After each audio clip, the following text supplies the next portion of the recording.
Hello, everybody, and welcome back to the TouchLine Banter podcast. I'm one of your hosts, Ruben Dario Chavez Jr., also known as Ray Chava. With me, my co-host, Shayan Karimi.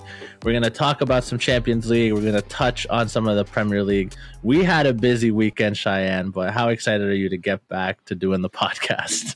Oh, really excited, really excited. We had a really busy weekend. Just like you said, we had our school graduation. You know, we both work in the serving industry. Weekends are always really busy. So anybody who's working in the service industry knows it. Pulling a double is always fun because you just come home and you just say, like, I just want my bed. I just want to go to sleep. And that was it. But it's been a great weekend for footy and like sports in general. Like I know we're a footy podcast, but man, like Cat getting traded to the Knicks, like, woo. Who saw that coming? And Vince Carter getting his jersey retired by the Raptors. Yeah. A lot of discussion on that. There's a lot of stuff going on. It is crazy because I do think like, and maybe it's a bit of bias because all the sports that I primarily care about the most are happening at this time kind of still. But like, unless there's a major tournament, I think the best time to be a sports fan is like the fall. Because right now, like baseball playoffs is about to start. I think the last games of the regular season are being played today. And then you have the NBA starting to ramp up because they tip off like mid-October now. Obviously, the Premier League is in tow. Champions League, La Liga, all this stuff. And like, it just feels like now we went from a summer. This summer was great for us because there was 2 international tournaments and the Olympics, so that you didn't really have a lot of time to go without like a major sport. But on normal summers, there's like a gap, right? You just like the Champions League ends and then you're like, well, I guess I'm going to sit around for a couple months and not much is going to happen in the sports world. So this time when it's like you can literally turn on the TV and there's always going to be a game on is really fun. And the NFL, I didn't even mention the NFL, but so it is a fun time to be a sports fan. We're going to mostly focus on the Champions League today, but we did want to touch on the Premier League. Some notable results. Liverpool beat Wolves 2-1. They're top of the table. So, again, they're looking pretty good. They're looking pretty good. Arsenal beat Leicester 4-2. It was a pretty fun game to watch. Arsenal taking care of business. Villa drew Ipswich Town 2-2. Pretty massive result for Ipswich, and I think, like, I hope that they stay up because their managers really got them playing good. They're not like, I don't know, they're an interesting team more than some of the other relegation worthy teams. But we wanted to do a little focus on Manchester real quick before we dig into the Champions League. We'll start with, I think, the game that we each have a little less to say on, which is Manchester City versus Newcastle. It ended up a draw.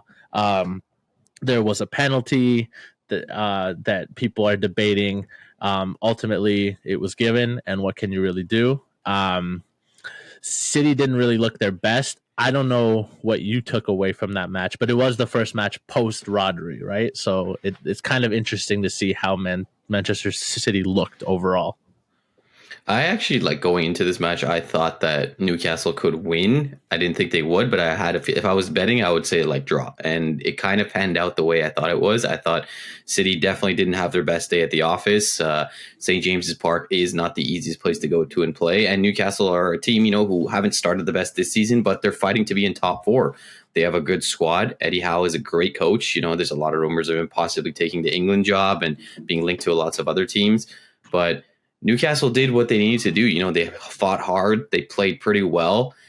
The penalty, I can hear both sides of the debate. I don't know. I kind of like to get your opinion as well on it. I think it was fair at the end of the day, but I don't know. I think it can go either way. But at the end of the day, those are stuff that we see a lot, especially in the Premier League, especially when VAR is used. So, but I think City just showed a lot that without Rodri, they lack basically the metronome in their team. And they lack someone who connects the attack to the defense. And Pep tried to play with the lineup, and he went with like some interesting decisions in there. Kovacic was started alongside Rico Lewis, which is what I thought he would do. I didn't think he would put Gundogan in there. Yeah, so they were fine, I guess. But I guess it's just, I think what's going to happen now is that City's going to have to find a different style of playing. Maybe they're going to have to retain possession even more than they usually do, which is going to be great to watch. But this wasn't the best performance, and it didn't work out. And City have dropped points. And now, just like you said, Liverpool on top of the league, and everybody's going to fight. Arsenal's going to fight. Liverpool's going to fight. City's going to fight. It's going to be a great top of the league watch for the Premier League. Oh, for sure. I do think you nailed it on Kovacic and Rico Lewis. That seems to be his default answer. This team also changes so much without De Bruyne. Like we have to acknowledge that he didn't play because Haaland once again kept off for the score sheet, or like he was held scoreless in this one. I know he scored in the Arsenal game real quick, but like when you don't have De Bruyne there and you don't have Rodri, like the service kind of just dries up for Haaland. And like I'm not saying that you're right. St. James's Park is a bit of a fortress. It's a tough game to play away. I think Newcastle is a team. All the when the money came in and the ownership came in, people thought like, oh, it's going to be night and day. But then PSR got kind of put in real quickly afterwards, so they weren't able to spend probably as recklessly as they thought they might have been able to, and instead they've had to take like a gradual building up. And I think that their squad is rounding into a shape of like, hey, this is a squad that, like you're saying, can compete for places in Europe, can compete for cups. Probably not there for like a title challenge yet, but they're taking steps forward. When it comes to the penalty, it's a bit harsh, but I'm kind of with you. Like I can see both sides of it all. And you mentioned it last episode, like this is what VAR does. Like I don't know if that's a penalty. Like, okay, if they call it a penalty in the old days, people would be like, "Oh, there wasn't that much," but like you're almost like more okay with it. But now that you see like every angle and it can go to a VAR decision, and like all you picture is a guy with headsets on looking at a screen, being like, yeah, okay, yeah. So if you freeze the frame there, yep, his toe touched his toe." And that's the contact, and he fell, and there was a clear goal scoring opportunity. So it's like there's so much interpretation to the rules, and in every sport, when you see something in slow motion, it looks so much worse. Like there's no sport yet that I have seen where when you play an incident in slow motion, it somehow looks better. Like it doesn't. It always looks like the contact looks worse or the mistake looks worse. Like it always looks worse. So I don't hate the penalty, and it's not even on some, well, I don't really want City to win thing. It's literally just like there was some contact, and when it's left up to interpretation, it's like, yeah, there was a clear goal scoring opportunity. Ederson came out and there was some contact. That is by the definition what they can call a penalty for. So it sucks, but if this was a City that had Rodri and De Bruyne, I don't even think it ends up being a draw. They probably win, and so the penalty is the least of their worries, in my opinion.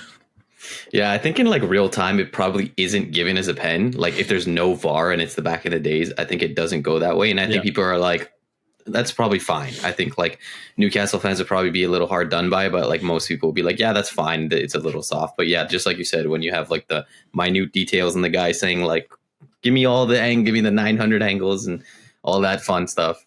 But yeah, I think the biggest thing, another big thing I took away from this is De Bruyne just has to be available. And we said it in the last episode, and I'm not sure how far out he is on injury, but he needs to be available. He needs to be more available than he usually needs to be. And maybe Pep has to manage his minutes. And I'm not sure how that's going to go with De Bruyne, because he's someone who likes to play a lot. He is a vocal leader. He is pretty emotional of a player. You see it, there was that infamous, let me talk, like clip of him. So I don't know how he's going to like his minutes managed, but this was a strong lineup, and like City could have won the game. When you have Jack Grealish, Gundogan, Kovacic, all those players in there. But I guess we don't have to focus like too much on this game. I think Pep made some odd substitutions as well. I think Phil Foden probably should have started over Grealish, but I think it's time to give maybe City a few games to just see how they adjust and see how they go forward. We're definitely going to monitor them. I'm going to look real quick to see what their next game is, because I think that is going to be worth, like, if it's a tough competition.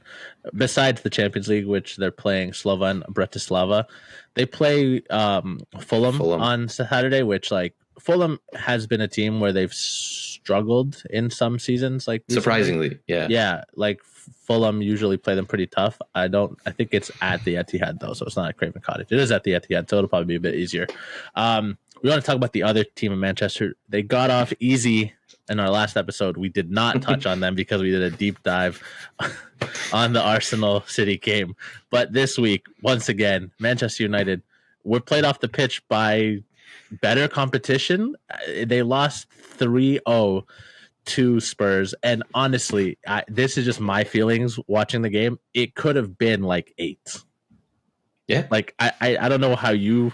Well, I mean, Yeah. I know what you think about Ten Hag, but tell me what you thought about the game. I think I ordered a retro Cristiano Ronaldo jersey. It will be coming in, so and I will be wearing it on the podcast. So I am not biased. I do like United. I think Ferguson is one of the best managers of all time. I think United Ronaldo is so much fun. But I wore red today. I wore the Akatsuki. If you know, you know. But yeah, this game. Oh boy, if you haven't, I think like you should, and I think the fans should go watch Gary Neville's like podcast where he does like kind of his post match report on the Premier League games, because like I don't always agree with what Neville says, but in this one I think he basically touches on all the points. And man, I mean, when you look at this game, like just from the start of it, just from the start, like Van de Ven and Romero are basically passing it just from one side to another, and I'm looking at it and I'm like, why is United just letting Tottenham get into the game? And it keeps going from kind of one center back to the other, to the right back, to the left back, and then back over to the defenders. And nobody's pressing. And usually in teams, like there's kind of like a click to press. They're like, okay, if it goes to this center back, we know he's bad on the ball, so we're going to press towards him or push it to that side. Or when it goes over to the right or left back or to this side, because we know they're weaker on that side. It was just nothing. They were like, okay, we'll just let them do their thing and just see what happens. And then Van de Ven goes on like a prime Ryan Giggs run, like basically 60 yards down the field. Beautiful pass across the goal, and Brennan Johnson slots it in. And then it was just absolute travesty from there. For me, it seems like United, or at least specifically with Ten Hag, or it's like there is no plan B. It is, and you saw it in the press conference after, which I thought was absolutely atrocious from Ten Hag. You know, there are some positives to take. We stuck to the plan of sucking. Like, what do you mean stick to the plan? Is plan B do plan A better, which is play bad? Yeah, like that's I don't understand. Like teams find ways to win. Real Madrid does it often. Okay, this system's not working. Let's bring on, I don't know, Endrick, for example. Let's bring on Brahim Diaz. Let's put Rudiger up top, and you saw it back in the day a lot. Like, obviously tactics have changed, but they were like, push the center backs up, get one into the box, push the wing backs up, change the formation. Maybe you lose 2-0, but maybe you win or 2-1 or get a draw 1-1. It's just, let's just sit there and let's just wait. And a damning thing for me for United after this was Christian Eriksen. I loved like prime Christian Eriksen in Spurs, and we saw what happened with the Denmark national team, and thank God that he is okay. And I think he is a great player. It was a great player to watch, and still is. He can be a very serviceable player. I don't think he's necessarily United level, but he is definitely one of the senior players in the dressing room. And he comes out after this match, and this basically epitomizes just United for me. He says, "We didn't want it. We don't want it as bad as they do." That's so damning for United, for the owners, for Ten Hag, and for everybody in the dressing room. And Gary Neville says this as well, so I'm paraphrasing. This isn't some young player who's not media trained, who hasn't been around, who's emotional and says something wrong. This is Christian Eriksen, who's been in multiple leagues, been in the Premier League for a while, and literally calls out his team and himself and says, "We don't want it." Yep. He's not making it to the end of October, guys. He's not making it. I'm telling you, it's not happening. For me, because my friend Jake is a Spurs fan, as I've mentioned on the pod before, and he's obviously like kind of soured on Postecoglou just because of the way that Spurs consistently look very open and don't change the way that they play, et cetera, et cetera. Some of the same criticisms that could be lobbied at Ten Hag in terms of just like the refusal of adapting or the refusal of changing your tactics could be levied at Postecoglou. The only difference is Postecoglou at least is setting his team up in an exciting way to attack, and Ten Hag just seems I don't know. I can't really nail down what he's trying to do, but like United are largely a counter-attacking side for the most part when they're at their best. But yeah, I compared this to like one of those WWE like loser retires matches, because it felt like these are like two of the coaches on the hottest seat, just like one of us is going to lose this game and it's going to start turning up the noise a little more. United looked bad on the ball, looked worse off of it. Like that first goal, it's like you said, I was watching, and Van der Ven just picks a pocket, flies down. No one's even trying to close him down, make it difficult for him. Literally flies down, crosses the ball across. Brendan Johnson, free at the back post, boom. It looked like something that you see on a training pitch. Like, it didn't look like these were equals playing each other. It looked like one team was expecting to get battered, and then they were getting battered. You didn't mention the red card very much. I don't know what you thought about it. I thought it was a bit harsh. I don't think it needed to be a straight red. But the messed up part is, like, even at that point, I remember talking to my friend Jake, like I was texting him, and he's like, yeah, like we're up a goal, but like we should be up like 3, and then the red card happens, and then the game just falls apart even more. Like United lost. They weren't showing anything, but they definitely weren't showing anything once they went down to 10 men. So like, as much as you can say that the red card was harsh, I don't think it had an effect on the game past like it just made it so that you didn't really have to watch the second half if you didn't want to. You could be like, well, I know what's going to happen now. But realistically, even before the red card, United weren't really offering much or looking like a team that was threatening at all. And to your point about Christian Eriksen, maybe it's time for us to adjust the mentality of United, because it's like, until they change something fundamental in the managers or the players that they're going after, maybe this is their level. Maybe they're a mid-table team, because that the quote that he said reminded me a lot of when Gundogan was at Barcelona, and he's like, we just don't want to win. Like, we're not trying. We're not doing the simple things right. We are getting bullied basically by a team that is superior to us. Now, does Barcelona still make the Champions League and stuff? Absolutely, because the money disparity in La Liga is so stark that like they can allow themselves to make a lot of mistakes.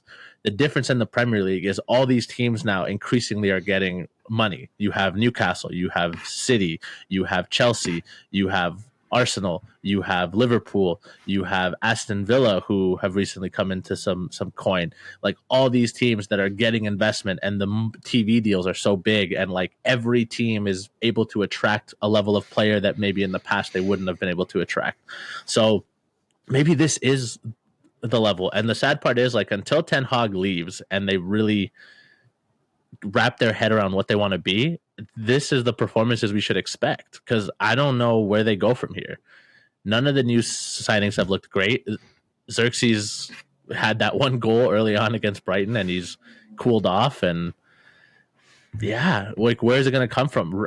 Rashford, we talk a lot about Rashford here, maybe more than we should, considering how he plays sometimes. But like, it's because of how talismanic he's been for United and how big of a presence he has. He looked like not interested. He didn't affect the game. I'm pretty sure he's the one that lost the ball to Van der Ven, or he could have closed him down. It was, and it's just like, he doesn't even try to track back. Like, there's no effort. It's literally just like, well, I lost the ball, and now we're gonna get scored on. It's just like, okay, like, I don't know. It's disappointing. It's disappointing from every single player. And again, you can blame Casemiro. You can say he's like not at the level. We can sit here and say, well, maybe Eriksen isn't at the level. Well, maybe De Ligt isn't that good. But like, it can't just be that there's all these players that have been good and have shown that they have something to offer at other clubs being bad all at the same time.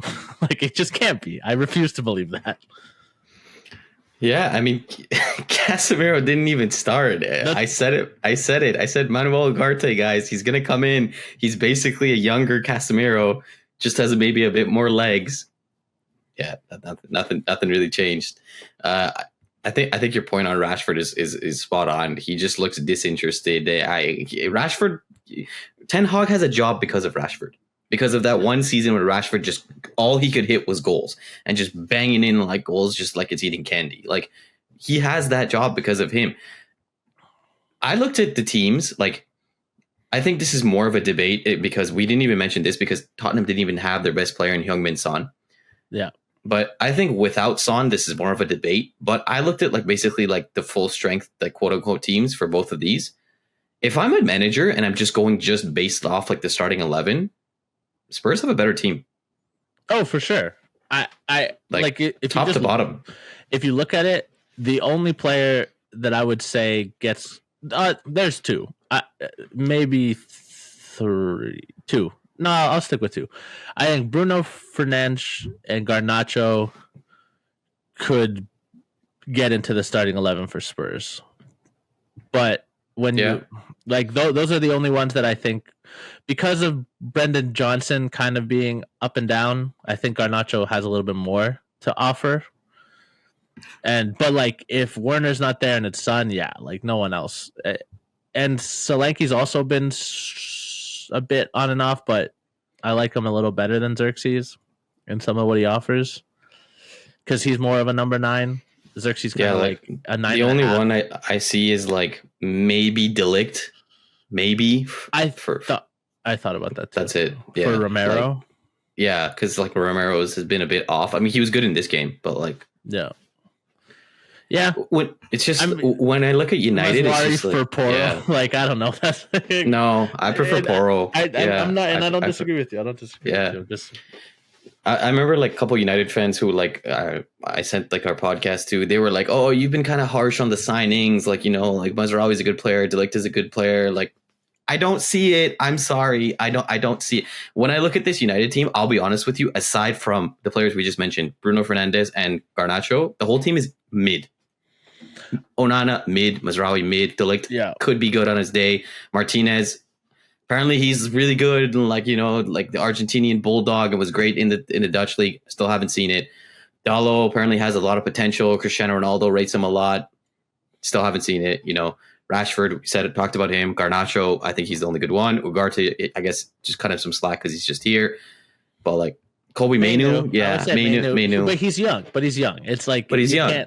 Yeah. But Xerxes young too. Like Xerxes as well. Like he's young, and I don't want to slate the kid too hard, but like he doesn't really even look like a striker. Like where's his best position again? Like United are buying players of, is he a striker? Is he a winger? Where does he fit? I don't know. I'm not really sure. And like I remember I saw a clip before this because I was looking up like stats and videos about this game. I didn't see it in the commentary. I guess I missed it, but when they make the substitution to take Mainu off and put Mount on, they can't get the numbers right or something's going wrong. And Gary Neville says like United can't even make a substitution correctly. The man is so down bad. He's so down bad. This team, man. Oh my God. It's like, and with the penalty, just touch on it quickly. And I mean, sorry, the red card, not the penalty. Yeah, I think intent is important, and I don't think he intended to make that tackle. I think he slipped, but it's a bad tackle. So I think, like, I guess maybe a yellow would have been a little bit more deserving because you sometimes have to take in intent, but sometimes you just take in like what the tackle looks like and the danger of it. But it's like, it's such a United thing. Your player slips and it basically turns into like almost like a 2-footed challenge. And I'm going to end this by just saying I want to bring back to what you said a few episodes ago when United were down as well. When you look at other teams like Liverpool, like Arsenal, for example, who were kind of struggling a little bit, like when Arteta took over, you could see that there was a plan, like just like you said, there's a system. There is something that they're building and they need time and they haven't got the players in. And again, to quote you, there is something you can hang your hat on. Yeah. What is plan A? What is this sticking to the plan that Ten Hag keeps saying, United fans? And what are you hanging your hat on? Yeah, this is getting. That's all I have to say. Trust the process levels to go back to the NBA. Like the Philadelphia 76ers have been trusting the process for a long time, and there's still no ring there. So and a 30-something Paul George is going to be the same. Oh my God, not pandemic P. Okay, well we've spent like 23 minutes on the Manchester boys, so we can move on. Champions League. I think there's two blockbuster ties. We'll start with one that features they both feature Premier League side. We'll start with one that features Arsenal taking on PSG. They'll be at home at the Emirates. This is actually like two teams that are right now the dividing line. PSG is in 15th place with 3 points and a goal difference of 1. Arsenal is in 16th place just with a draw, and the only reason they're in 16th place is because alphabetically Arsenal is before Atalanta. That is the difference. But yeah, so these two teams are playing. It's fair to say that Arsenal didn't really look great in their first game. Obviously they were without Odegaard because that was after he had gotten injured in Norway and stuff. This game is a bit bigger because they took on Atalanta in week 1. but it's going to be interesting to see how they rebound. I don't know. Is there anything that you're looking for? Do you think that Arsenal's going to win this game? PSG obviously are still doing what they do in the French league, but this is not vintage PSG by any means. Yeah, absolutely. They recently beat Rennes 3-1, and they looked pretty good in that game. But it was a pretty comfortable win in my opinion. Um, I think this could be a pretty like back and forth game to watch. Arsenal are coming off like busy schedule, a tough win at the weekend where like they kind of like just squeaked out a result. The score was 4-2, but it was like an extra time uh, own goal by Ndidi, and then Kai Havertz basically just sealed the win in extra time as well.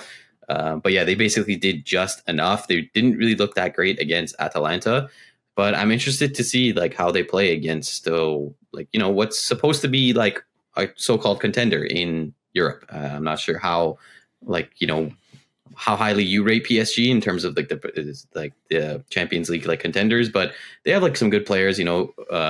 Barcolo scored at the weekend. Lee Kang-in did as well. Zaire Emery is a player in midfield who I like a lot, and I think he's a good like French player. But interesting for this one, apparently Luis Enrique has decided to drop Ousmane Dembele versus Arsenal, and that is a really big call in my opinion. I guess he just hasn't been happy with his performances. But with that one, I think it kind of like dulls the attacking threat of PSG a lot, especially with the pace on the counterattack. I think I'm going to take Arsenal to win this one just based off the form and just how, overall they've looked in the Premier League.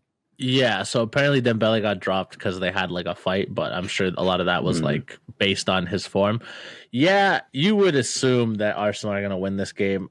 Dembele, while I have my criticism of him, he adds stuff to that attack. I still think that Barcola and Lee are not quite. I don't know. This is an interesting PSG team, but if you're looking at the squad, it's like, yeah, where are the names that you're like, oh, these are the guys that are the stars? Like, it's Zaire Emery, I guess. It's a little bit of Hakimi. It's a little bit of Marquinhos, and it would be Dembele if he wasn't dropped. Barcola is obviously a rising star. He's done very well so far. But it's different in Europe. If Arsenal can keep a tight back line and stop City from really carving them up, I don't think they'll have much trouble with PSG. And ultimately, I think there's a quality gap here. And playing away at the Emirates is going to be, I think, a bridge too far. I'm not high on PSG's chances this year. Ultimately, like, it's kind of what I said about Milan. I think they'll be one of the top, like, they'll definitely make it in the top 24 where they're going to play the playoff. And then it's like all bets are off there. But I don't see them getting past the first knockout round. I really don't. I just don't think they have a deep enough squad. I don't think their squad has that top end talent. I like Colomwani. I like some of their players. And to give credit to Luis Enrique, he's had success in Europe before, obviously, with Barcelona. And he's a good coach that I think now that Mbappe is not there is being able to implement his ideas and his tactics in a much better way than he was with Mbappe there. But I still think it's a bridge too far. They are undefeated in the French league, which I don't think says a lot, but like, well, yeah. No disrespect to the French league, but like, no, it's still something. I mean, obviously, it's still something. They're tied with Monaco right now on points. Yeah, it's this is just weird. It feels almost like this is like if you're not a PSG fan, or if you're just getting into football, you can become a PSG fan now, and it'll kind of be like a hipster choice because it's like you might be able to see some of these kids grow up and be real stars for their club. Because I don't think that in European terms, at least for the foreseeable future, they're going to be really amongst the top level talent until next summer, where they inevitably sign like I don't know. Victor Osimhen and Neymar comes back or something. Like, I don't know. They'll sign everybody, but for now, that would be fun. That would be fun. Very hipster team. There's another big tie that I teased that features a Premier League team. Aston Villa hosting Bayern Munich at Villa Park. Top of the table clash. Bayern are at the top. They have a 7-goal difference after their 9-2 thrashing in week 1 or the first game. Aston Villa 3-goal difference. They carved up Young Boys 3-0 in their first win. Yeah, we've talked about. I think we talked about Bayern's defensive struggles and Kane himself saying like, we can't defend like that and expect to win. So, what do you think about this game going in? Is there do you think that it's going to be easy for Bayern to keep it going, or is Aston Villa going to be a tougher test? I definitely think it's going to be a tougher test for them. I like the way Aston Villa has played a lot. They have a lot of good creative players in their squad. Onana, Tielemans, Ramsey as well. They have a lot of good players who can get the ball moving and have lots of counter attacking offensive threats. We know Ollie Watkins is a really really great and I think underrated striker as well, especially in the Premier League. But Bayern Munich drew the weekend against Leverkusen, which we know Leverkusen is a tough team, even though they haven't really been spoken about as much because they lost the game and now they're basically humans again, and nobody really cares about Leverkusen anymore. But no, they're still a great team to watch, and they have lots and lots of young players. And Xabi Alonso is an amazing coach. But yeah, it was a pretty tough game for them against Leverkusen, and I think it's going to be a tough game for them again, especially at Villa Park. I don't know. I'm kind of feeling of taking Aston Villa in this one. I'm not sure how Munich fans would feel. It's we're Bayern Munich. We're so much bigger than Aston Villa, and I don't know if that's exactly how they're looking at it. When you compare the teams side to side, I mean, yeah, Munich is just much more talented with the likes of Harry Kane and Kimmich and Musiala and Thomas Muller and Sané and all these players, but just the way Aston Villa have played, and they make it tough. They make it tough for teams, and they're talented. They can hit you on the counter. They're a tough team to play against. They have lots of strength in their squad. They've done well, and that's why they're at the top of the table in the Premier League. So I'm thinking, especially because it's home, I lean towards Aston Villa winning this one. I agree, and despite there being a very talented lineup in Bayern Munich, and I think Olise has been great, Musiala is phenomenal, as you've said, and to be fair, Harry Kane can bag in goals almost at will. He'll definitely get a penalty. It seems like every game they're good at drawing them. Davies, there's a lot of talented players on that squad. The defense still scares me, and you mentioned it. Ollie Watkins is one of the top strikers in the Premier League, in my opinion, and his backup, or sometimes somebody that they start with instead of him, is Duran, right? Who's also been on pretty good form. So they have some options in the attack. Villa Park, this is going to be the first European game played at Villa Park in ages, decades. So I do think the crowd's going to be up for it. It's going to be a rocking atmosphere. This will be a real test of Bayern Munich and company's coaching. And who's on the other side? One of the best European coaches, Unai Emery. People can criticize him a lot for how things went at Arsenal and stuff. One thing that he has consistently been good at, and he's shown post Arsenal and before Arsenal, he can coach teams in Europe at a very high level. He knows what it takes to get results in those competitions and to perform well. So I'm really big on Villa here. I think Bayern are going to kind of be humbled a bit and kind of have a reality check in terms of it's not all going to be as easy as that first match. Listening to some podcasts, everybody kind of agreed that the gap between Zagreb and Bayern may have been one of the biggest ones, just based on financial strength and stuff like that. So I'm not bullish on Munich's chances personally, but yeah, when you look at their last 5 games, they're basically the same. Villa drew at Ipswich and Bayern drew at Leverkusen, and they both have 4 wins. I mean, Villa beat Wycombe Wanderers 2-1, and then they beat Wolverhampton 3-1, and Young Boys 3-0 in the Champions League, and Aston Villa 3-2.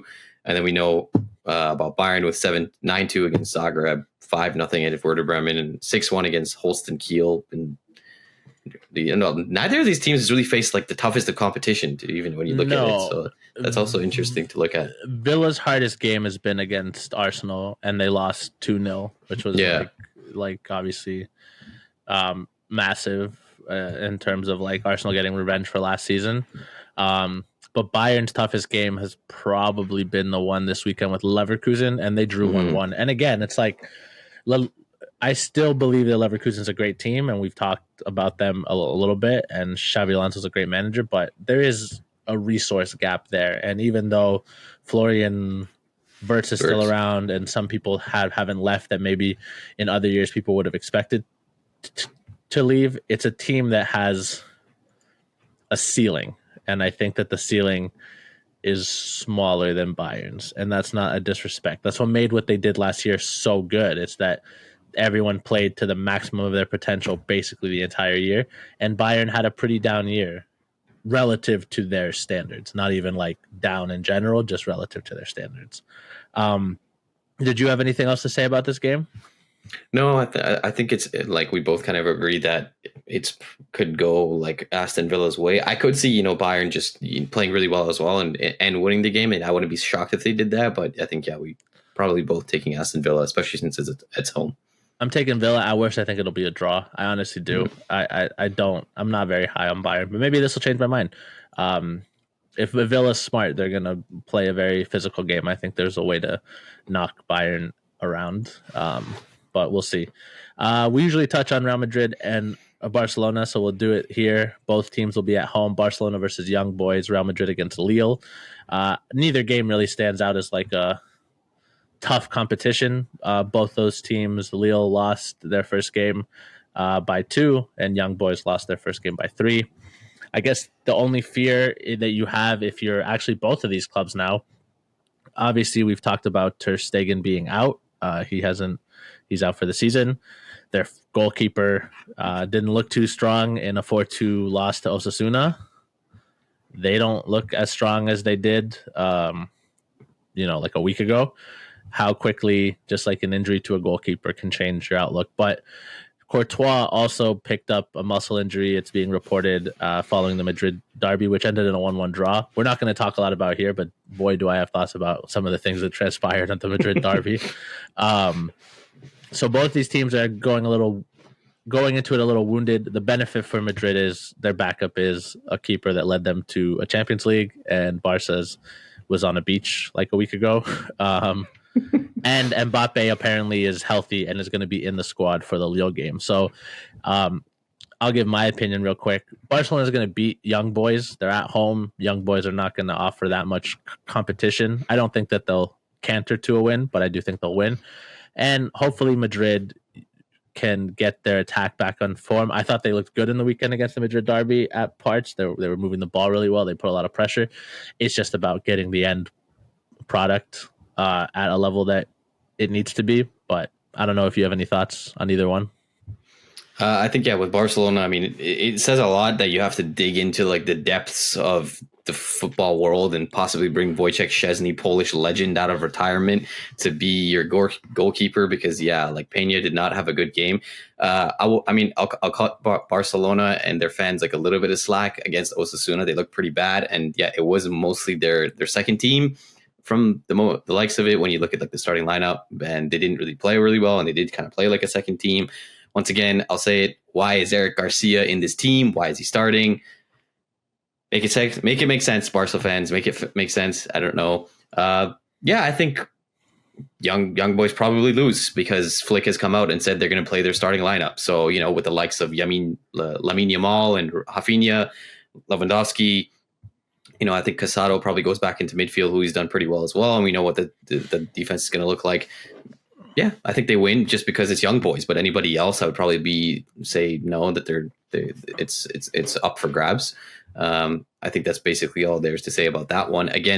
For Madrid, I think it's safe to say that the goalkeeping situation is going to be Lunen's for a little bit, however long Courtois is out, and that's a safe pair of hands. And we saw Lunin take a big jump last year, which, well, honestly, I didn't expect. But hey, credit to Florentino Perez and the Real Madrid hierarchy for finding players like this who can step up and absolutely like just carry the team into big ties in the Champions League and into the La Liga season. Mbappe being back is huge, even though I think like they didn't necessarily miss him. I mean, obviously, like they played well, and the attacking like three did look pretty decent against Atletico Madrid.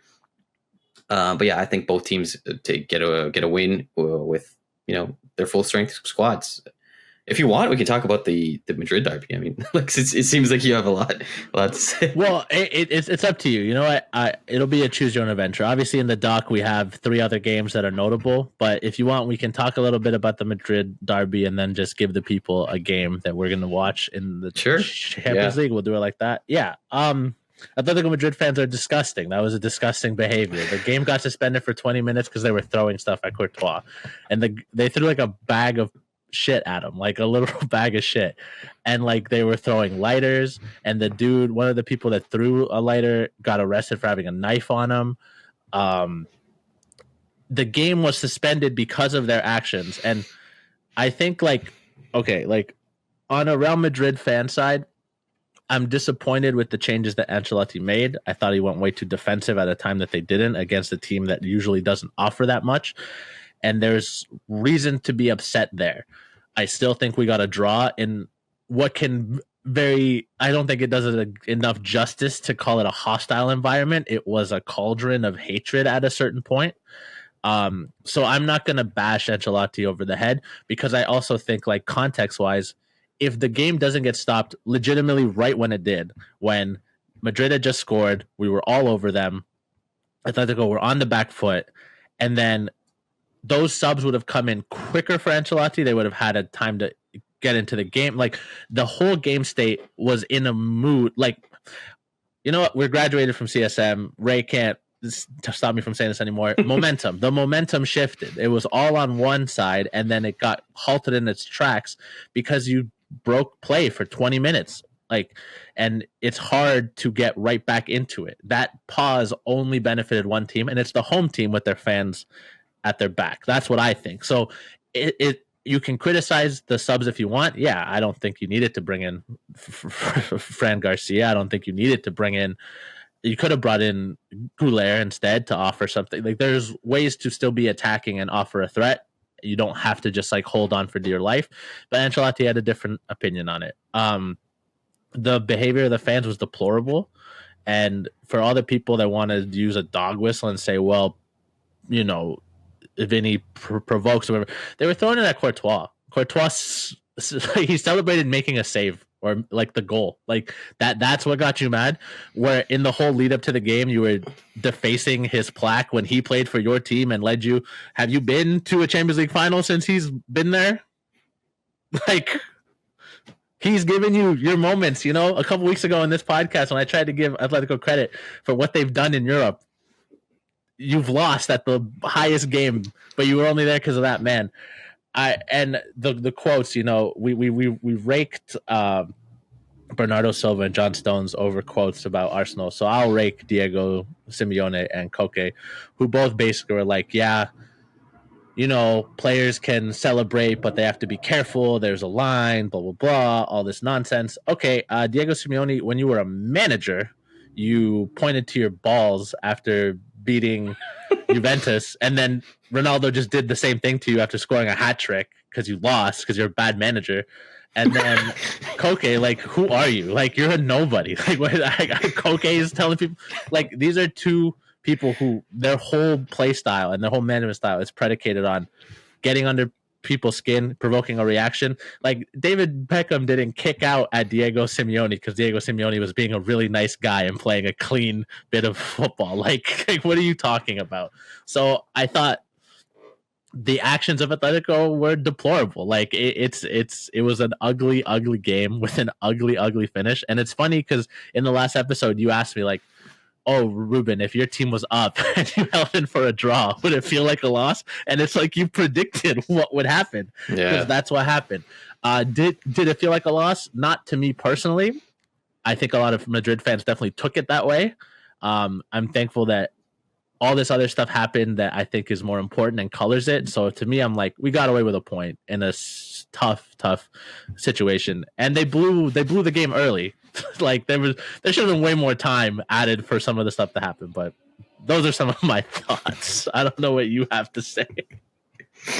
I'll give some clarification on the momentum thing for those who didn't go to the College of Sports Media. We had a professor there who said that momentum doesn't exist in sports, and it's basically mass times velocity or something like that. It only exists in the physical movement of the ball.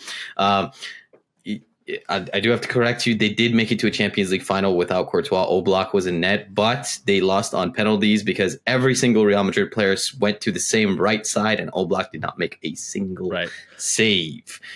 I think basically you touched perfectly on everything. The comments from Simeone seem pretty tone deaf. He basically said, like, we, as in the players and coaches, are also to blame because, they go with the crowd. Yeah, this was like, they knew exactly what they were doing. This was a typical like Simeone crowd. This is what they wanted. I think they felt they were kind of out of the game, and yeah, they had like some chances to start, but it was definitely leaning more towards Madrid's side, and throwing lighters and throwing bags of shit and all that stuff at a goalkeeper who like was one of the key reasons you won the league, and you haven't really done anything else in the league ever since. Like, yeah, that's really nice, and I get it. He left for Chelsea, and you guys didn't like that, and then now he's playing against your rivals, which is sacrilege. Fair, yeah, absolutely. Like, you don't have to like Courtois, but why do you have to like throw like all that stuff at him to the point of having like to stop the match? I'm not saying that you have to like him 100%. Like, he committed sacrilege and he went to your rivals. That is fair. I'm not denying that. 100%. Boo him all you want. Deface all the murals, do all that kind of stuff. Sure, that's fine, but once it gets to like player safety and stopping the match, like it's just it was just like uncalled for, and absolutely. I mean, you said nail on the head. Like when Simeone comes out and grabs his crotch and does the basically like the suck it thing with like DX used to do back in the day. Yeah, it's funny, but like it's not something like I didn't expect to happen, especially at Atleti's home. Like they will do these kind of things, and they will play like pretty like tough and rough, and not necessarily not dirty, but like they will get under like opposing team skin, especially against Real. When I look at the game itself, like I think the substitutions towards the end were pretty defensive, and I didn't like that either. I thought we were sitting back a lot, and it just takes one good pass, and unfortunately Angel Correa, who is a dangerous player who has pace, who can finish, he's lost it in the back of the net. It was onside. It was clearly onside. I didn't have any problems with that. The one problem I do have on the Madrid side, I think Rodrigo needs to finish his chances or else he's out of the squad. Yeah, I hate to be so cutthroat. I love Rodrigo, Real Madrid legend. I would never forget the Champions League comeback against Man City. That is football heritage. City fans, get on our level. But yeah, a lot of chances, just slightly over, touching the post, like just grazing the crossbar. The expression of just taking the paint off. I get it. It was tough. Really, really tough team to play against. Like with Atleti, they have a really good goalkeeper as well. But I think if Endrick maybe wants to start, maybe, or he wants to just play around Ancelotti with the side, I think Rodrigo needs to bag in a couple of these, because I definitely think, especially like in the first half before the stoppage, and even in the second half, I would lean that Real were much potent of a team. They had the better chances. Not that Atleti were out of the game. Like, no. Alvarez played well. Griezmann played well. Like, they had chances as well. But if Rodrigo finishes it, like at least one of these chances, like it's like probably a 2-0 win. Yeah, I agree. And it's sad because Rodrigo had been playing better, but he did miss a couple chances. And for clarity, like I have no problem with Atletico Madrid playing to the line and playing to the edge. We talked about it. And speaking of that, like, a time when I wish Madrid would have time wasted, when Endrick tried to shoot it again from like half, when you could have just like played a pass. Yeah. Like, and those are the things where it's like, it's a bit naive. And those are the moments where you're like, oh, he's still young. And just because it worked one game doesn't mean it's going to work every game. And those are the kind of moments where in my head, I'm like, yeah, just like waste time. Go to the corner, pass it off to Bellingham, who was open, do something else. You don't have to shoot that because it wasn't a clear chance. Yeah, I think if it was Bellingham who was on the right, I think was open. Yeah, I think if he passes to him, it's probably a goal. Like, so tough. It's those things where it's like you don't have to rush an opportunity when you're already up. But yeah, I have no problem with Atletico playing tough, and I respect it to a certain degree. It's the same way I think Valverde became a Real Madrid player and loved by Real Madrid in the game against Atletico in one of the cups where he took a red card, like where he said Ramos yells, "Kill him!" Like Ramos literally just like told to kill that guy, and even Simeone himself had to be like after the match, like respect. I would have done the same thing. Like game recognized game. So like I just think like the part where it becomes ugly is like the fans were booing Simeone and Correa and them when they were telling them to stop throwing things because they were mad at their players. And then Koke and Simeone give these quotes after the game. And then also after the game, the same players that were telling them to stop so they could continue the match clap towards the fans, kind of insinuating like, we're in this together. The plan worked perfectly. So, I like a part of me really thought like when it was getting to 20 minutes and things, I was like, maybe the fans are going to just like cause the game to be scrapped and they're going to lose 3-0, which would have been heartbreaking, but obviously that didn't happen. So, but yeah, it was a weird game. I think there's ways to be fierce rivals that don't devolve into like what that devolved into. And Atletico seems to be courting it, and that's sad, but that's why they don't win anything. So I don't know. Maybe this is what they need to do, because people will say it. Oh, Madrid spend all the money and they get all the big players, and it's not fair and blah blah blah. Listen, all big teams spend money. Arsenal spends money. Manchester City spends money. Barcelona spends money. Atletico is not like you said it last week. They're not Rayo Vallecano. They're not poor. They have a lot of money. Yes, they don't spend it as much as like other teams, but even like Madrid haven't done like the whole crazy like Galacticos thing and all that kind of stuff. It's not our fault that Mbappe didn't have a contract. He decided to sign with us. There's no crazy lucrative stuff going on like that. And like, maybe this is what they have to do. They have to halt play to stop a team that's kind of on the up in the match. I don't know. Yeah, I definitely think that's what it is. And yeah, for what it's worth, Madrid didn't spend over 100 million euros to bring in players. You guys brought in Alvarez and Conor Gallagher. We brought in a player on a free. So if you look at it on a purely mathematical level, that's so cheeky. We're the poor club so trying to play the game the right way, right? And they're the big money spenders. Yeah, I don't have much else to say about the Madrid derby. I thought you kind of nailed the tactics part. Like there are ways to change the game that didn't involve that. And Madrid, specifically Rodrigo, which I've said over and over again, like he needs to finish his chances, and he kind of, in a weird way, he needs to be better than anyone else on the pitch because his position is the one that's most in flux. Like Vinicius, even though people get frustrated when he isn't at his best and he can sometimes, his emotions can get the best of him. The assist that he gave on Militao's goal was beautiful. That's the kind of thing he creates all the time. He's constantly like, he can literally change the balance of the pitch just as one player. Like they all have to focus on him. And Mbappe's obviously not getting benched. Despite being a player on a free, he's pretty good. I think we unlocked a hidden gem there. Bellingham, Valverde, Tchouaméni, Modric, Camavinga, all these players to some extent have their positions kind of locked in, and they are players that are going to be counted on. It's the right wing that has been the big question mark that has been hanging over the head of Madrid and Rodrigo specifically ever since he started to line up on that side. So, and now that we have Goulet, and if Brahim Diaz comes back healthy, hopefully sooner rather than later, that puts a lot of pressure on Rodrigo, sadly. But maybe it'll be a good thing. I believe in him. I think he'll do it. I do too. I love Rodrigo. He's a great player. Yeah. So we're gonna hit our usual around 55-minute mark. So, real quick, Shayan, what's one Champions League game that you're gonna be keeping an eye on closer than the rest? It can be one of the obvious ones we've talked about. It doesn't really matter. I think like just based off name, the obvious answer most people will lean into is Arsenal PSG. But I actually like. I think Villa Bayern is going to be my game to watch. I think there's both teams that are like fun to play. Both teams watch them play against the other teams. Ollie Watkins and Duran are great strikers.